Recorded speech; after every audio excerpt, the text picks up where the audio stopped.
सुप्रभातम। आज आप सबके मध्य में अपनी अगली वीडियो में हम संधि प्रकरण में पहले हम 2 वीडियो देख चुके हैं। इस तीसरी वीडियो में आज हम हल संधि अर्थात व्यंजन संधि के विषय में जानेंगे। व्यंजन संधि किसे कहते हैं? सबसे पहले तो ये प्रश्न उठता है, व्यंजन संधि जब पहले पद के अंत में कोई व्यंजन हो और उसके बाद कोई स्वर या व्यंजन आए तो दोनों के स्थान पर, जब व्यंजन के स्थान पर कोई विकार उत्पन्न होता है तो उसे व्यंजन संधि कहते हैं। दोनों को मिलाकर जो विकार उत्पन्न होता है उसको व्यंजन संधि कहते हैं। जैसे व्यंजन संधि का उदाहरण है सत प्लस आचारा सदाचारा।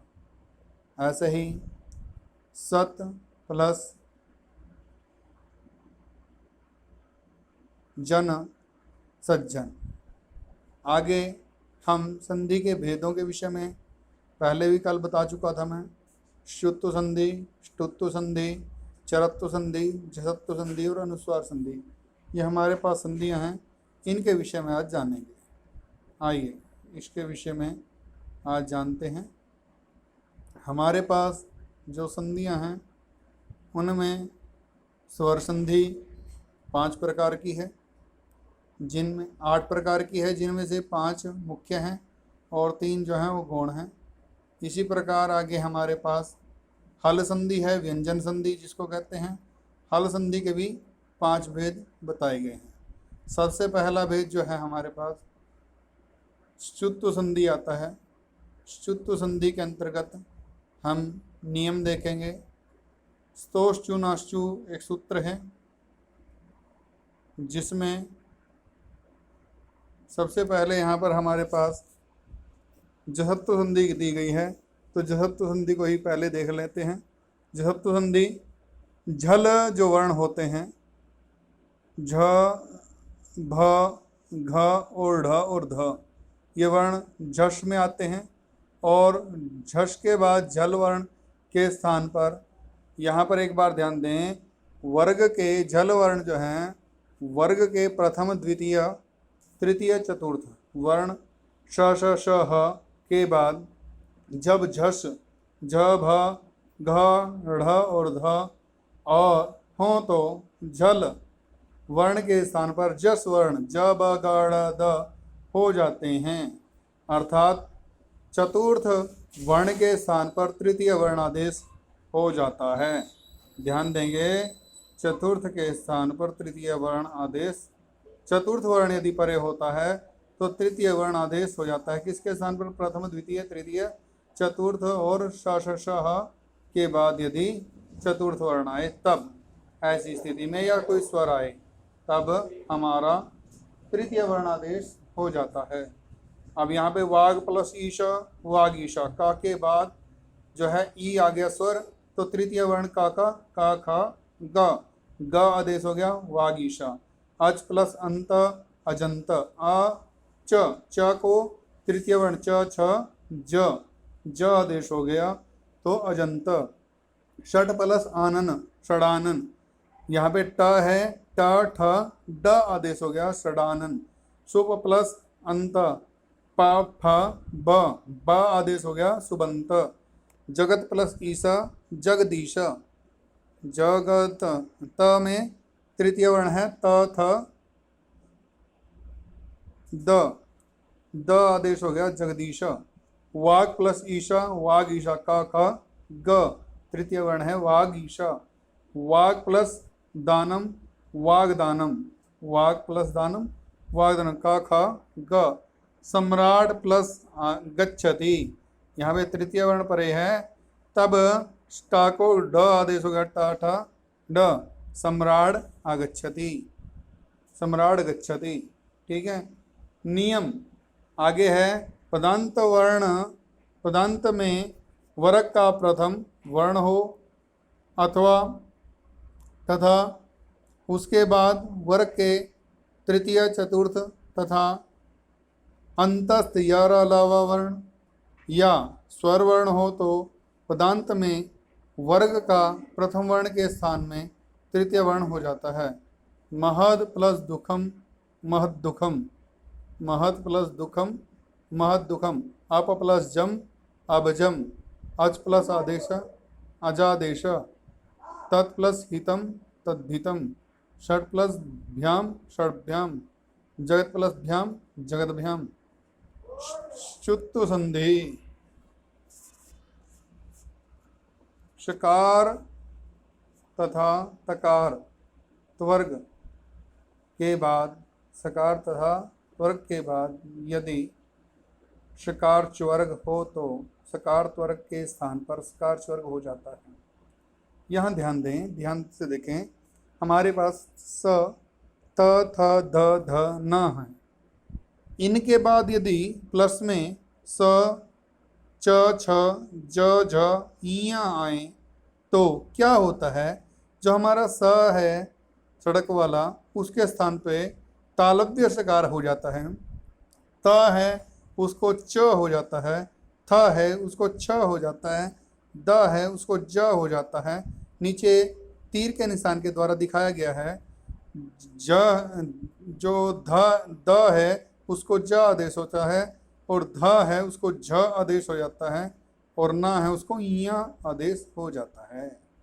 उदाहरण देखिए, हरिश प्लस शेते, सा को तालव्य सकार हो जाएगा हरिष्येते।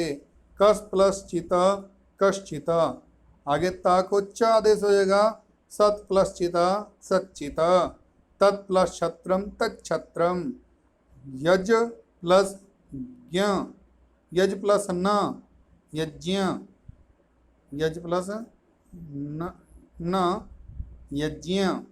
अब यहाँ पे ज के बाद न है तो न को यहाँ आदेश हो गया यज्ञ। उसके बाद सत प्लस चरित्रम सच्चरित्रम, एतत् प्लस छाया एतत् छाया, च आदेश हो जाएगा ताको तान प्लस जय जयति तंजयति, ना को यहाँ आदेश हो गया। यहाँ पर एक बात ध्यान रखनी है, चाहे सकार त्वर्ग पहले हो चाहे बाद में हो, दोनों स्थितियों में सकार त्वर्ग के स्थान पर सकार च्वर्ग आदेश हो जाएगा। राज प्लस य राज्ञ, आगे है तत् प्लस श्रुत्वा तच्छ्रुत्वा, तच्छ च हो जाएगा, और श्रा को छ आदेश हो जाएगा तच्छ्रुत्वा। आगे है सत प्लस जना सज्जना, तत् प्लस चित्रम तच्चित्रम, सारंगिन प्लस जय सारिंजय। ष्टुत्व संधि, अगली संधि है हमारे पास ष्टुत्व संधि।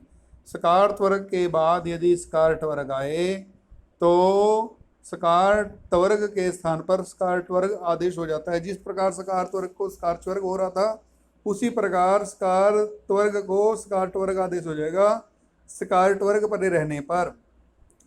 स त थ द ध न को स ट ठ ड ढ ण आदेश हो जाता है स ट ठ ढ ढ न परे रहते। उदाहरण देखिए, हरीश प्लस षष्ठ हरिषष्ठ, मनस प्लस टीकते मनष्टीकते, तत् प्लस टीका तट्टिका, तत् प्लस डमरू तड्डमरू, धनुष प्लस टंकार धनुष टंकार, मनस प्लस ठक्कुरा ठक्कुरा मनस ठक्कुरा, तत् प्लस डीनः उत प्लस डेना उड्डीनः, पृष प्लस तम पृष्ठम। स के बाद त है, ता को ट हो गया पृष्ठम।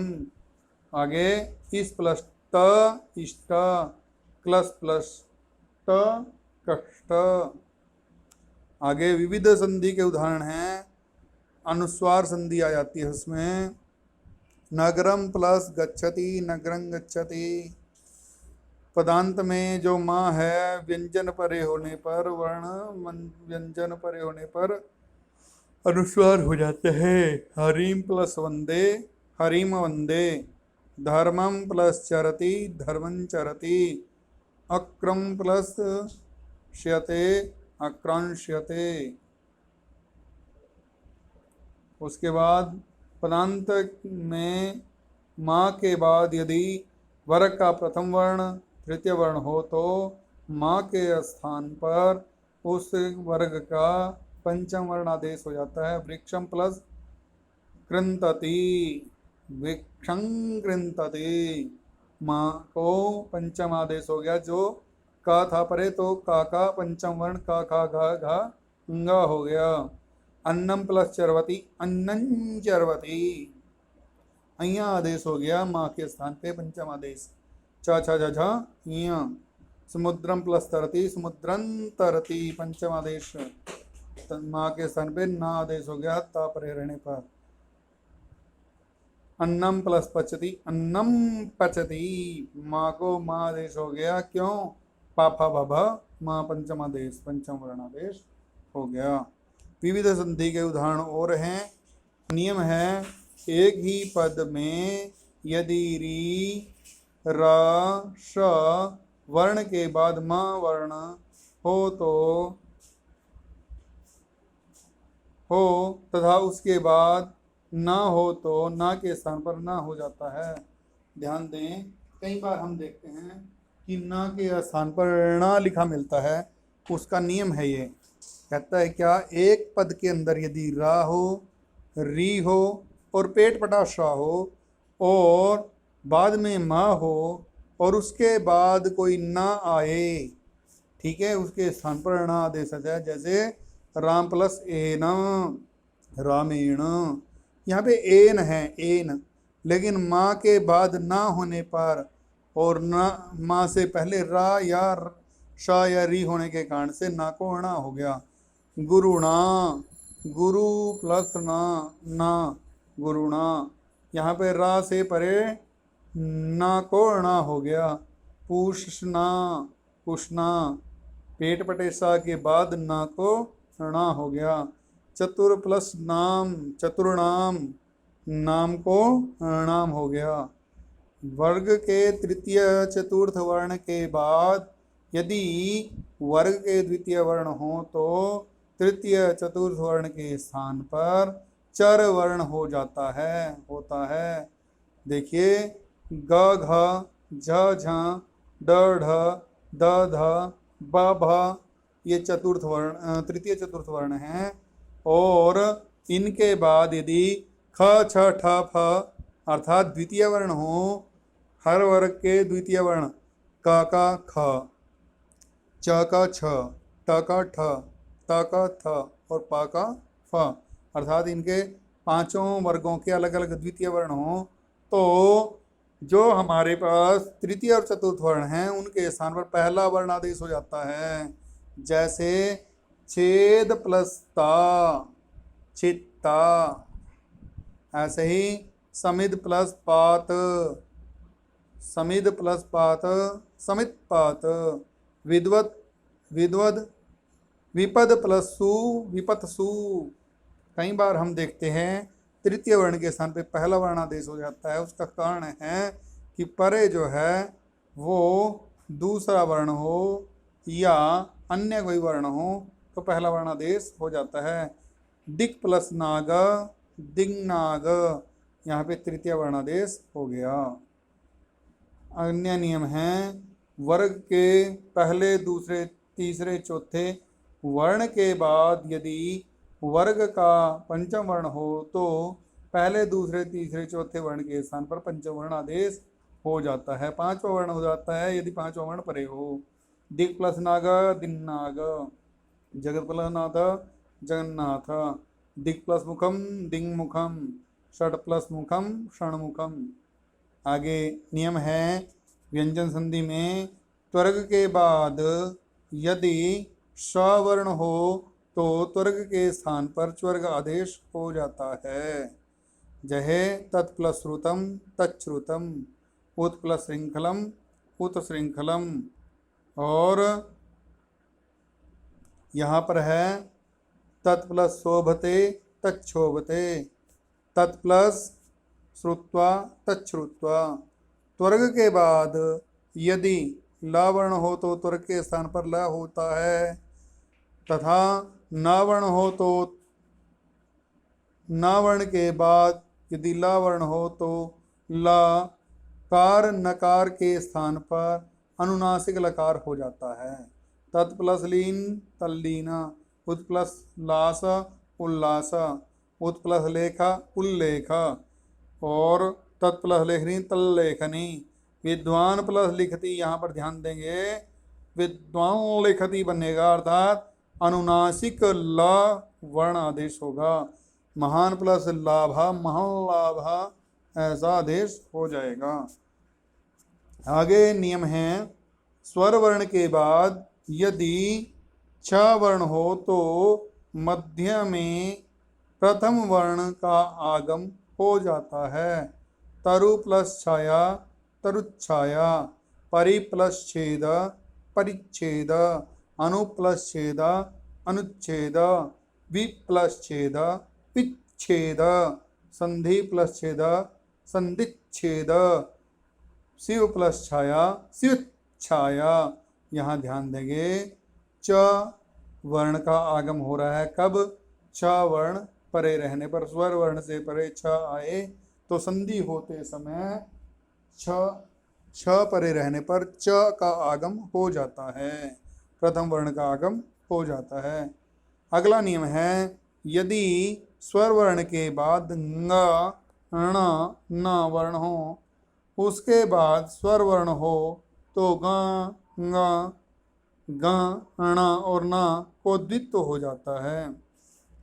कई बार आपने देखा होगा, ये देखिए ध्यान से, गच्छन प्लस अपि गच्छन अपि, यहाँ पे ना को द्वित्व हो गया। खादन प्लस अपि खादन अपि। नियम क्या कह रहा है? णा गा और ना से पहले यदि स्वर हो और बाद में भी स्वर आ जाए तो गाणा और ना को द्वित्व हो जाता है। सुगण प्लस ईशा सुगण ईशा, प्रत्यंग प्लस आत्मा प्रत्यंगात्मा। अगला नियम देखेंगे, पदांत में वर्ग का पहला दूसरा तीसरा चौथा वर्ण प्लस ह हो तो ह के स्थान पर पूर्व वर्ग का चतुर्थ वर्ण हो जाता है। यहाँ ध्यान दें, यदि पहले दूसरे तीसरे चौथे वर्ण के बाद ह हो तो ह के स्थान पर पूर्व वर्ण का पहले वर्ण का चौथा वर्णादेश हो जाता है। वाग प्लस हरि वाग्घरी, का को तो घ हो गया व्यंजन संधि के नियम के अनुसार तृतीय वर्ण, और हा को पहले वाले वर्ण जो का वर्ग है उसका चतुर्थ वर्ण आदेश घ हो गया। क ख घ चतुर्थ वर्ण, ठीक है।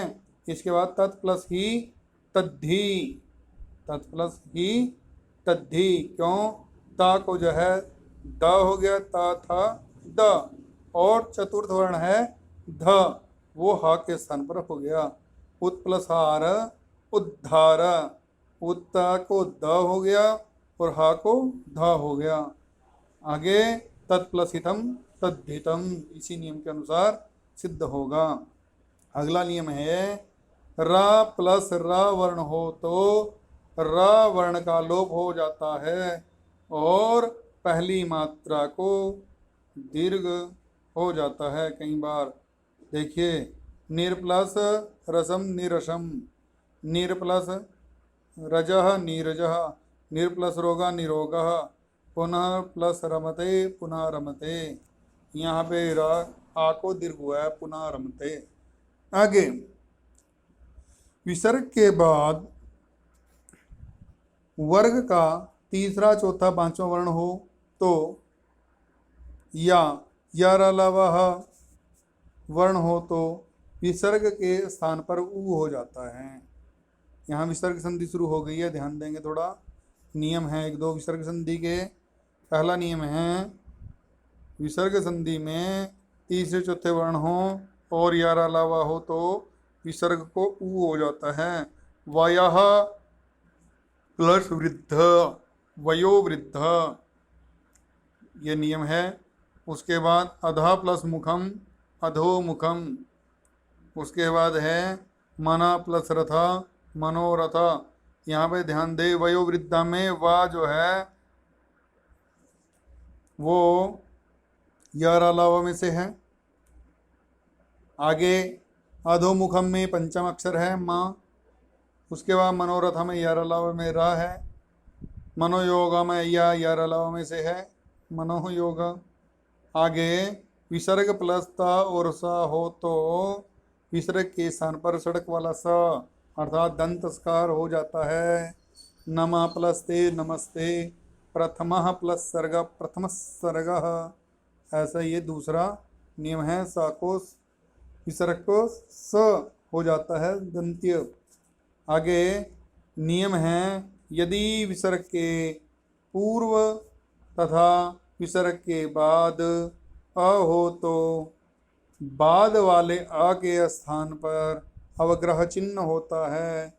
स प्लस अगछत सुगछत, स प्लस अपि सोपि, स प्लस अभवत सोवदत, स कह प्लस अयम कोयम। आगे विसर्ग के बाद च छ और श हो तो विसर्ग के स्थान पर तालव्य सकार हो जाता है। राम प्लस चलते रामश्चलति, निहि प्लस चलम निश्चलम, सिरा प्लस छेदा शिरश्छेदा, कृष्णा प्लस छागा कृष्णच्छागा और चंद्र प्लस शोभते चंद्रशोभते, प्राय प्लस चितः प्रायश्चितः। विसर्ग के बाद यदि का खा टा ठा पा फा हो तो विसर्ग के स्थान पर मूर्धन्य सकार हो जाता है। नि प्लस कामः निष्कामः, नि प्लस कामः निष्कामः, चतु प्लस खंडः चतुष्खंडम और नि प्लस फलम निष्फलम, नि प्लस पापम निष्पापम। विसर्ग के पूर्व ओ में आ से भिन्न स्वर हो तो वर्ग के तृतीय चतुर्थ वर्ण यार अलावा हो तो वर्ग विसर्ग के स्थान में र हो जाता है। ध्यान देंगे आ से भिन्न स्वर होना चाहिए विसर्ग से पहले और उससे पूर्व में तृतीय चतुर्थ वर्ण होना चाहिए। यार अलावा हो तो विसर्ग के स्थान पर हमारे र हो जाता है। भानु प्लस आगता भानुरागतः, यहाँ पे पंचम वर्ण है न और उससे बाद जो है ऊ की मात्रा है अ नहीं है अर्थात विसर्ग से पहले आ नहीं है तो र हो जाएगा। मुनि प्लस आगता मुनिरागता। अब आ के बाद यदि विसर्ग हो आकार से भिन्न स्वर हो तो विसर्ग का लोप हो जाता है। देवः प्लस इच्छति देव इच्छति, अतः प्लस एव अत एव। आ के बाद विसर्ग और विसर्ग के प्लस में हमारे पास यदि तीसरा चौथा पांचवा वर्ण हो तो यार अलावा हो तो विसर्ग लोप हो जाता है। देवः प्लस गतः देवागता, नर प्लस अत्र नरात्र। ये कुछ नियम आपको बताए। आशा है आप सभी ने ध्यान से सुने होंगे। आप इन नियमों को विशेष रूप से ध्यान से देखें। स्वर संधि के नियम हैं, व्यंजन संधि के नियम हैं और विसर्ग संधि के नियम हैं। आप के लिए ये बहुत ही लाभप्रद हैं। आप इनको ध्यान से देखें और इनसे संबंधित अन्य उदाहरणों को भी जानने की समझने की कोशिश करें। ऐसी कामना करता हुआ आपका दिन मंगलमय हो। जयतु संस्कृतम जयतु भारतम। धन्यवादः।